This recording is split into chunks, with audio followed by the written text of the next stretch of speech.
It's December 8th, and we're going to talk about Jesus as the gate. John 10:7-9 says this, "Therefore, Jesus said again, very truly I tell you, I'm the gate for the sheep. All who have come before me are thieves and robbers, but the sheep have not listened to them. I am the gate. Whoever enters through me will be saved. They will come in and go out and find pasture." Now, it's a little bit like, okay, what?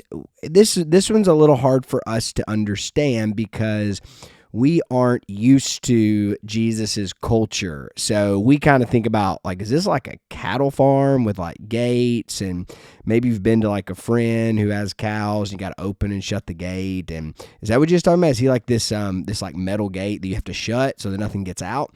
Well, actually, shepherds or more than likely, they are grazing their sheep, they're walking with them. But whenever you would go to like a town, you would have to find a place to lodge your sheep. So you would go into like a stone wall area that had, well, basically like a little door, and the sheep would go in, and then the shepherd would actually set in that spot, and they would themselves become the gate. So Jesus is saying, hey, if you want to have eternal life, if you want to be in my fold, if you want to have goodness, you've got to come through me. That him saying he is the gate, that he says whoever enters through me will be saved, and they will come in and go out and find pasture. So it's as a sheep finding your protection and your salvation in none other than coming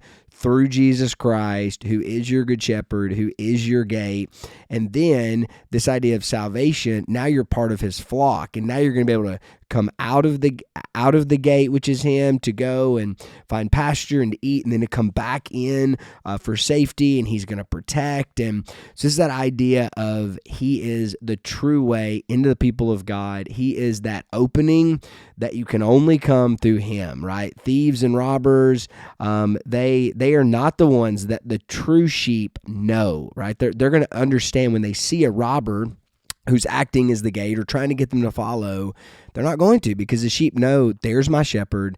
He's laying at the opening. I'm walking in and out through him. My very life is banked on him. So when Jesus said he is the gate, he's given that imagery that people would have known to say, hey, you come into me and you trust me and you stay with me and you stick with me. And it's there that you're going to experience life to the abundance. So just know that Jesus, he claims to be the gate, and if you're one of his sheep, you will know him, love him, and run through him to find life.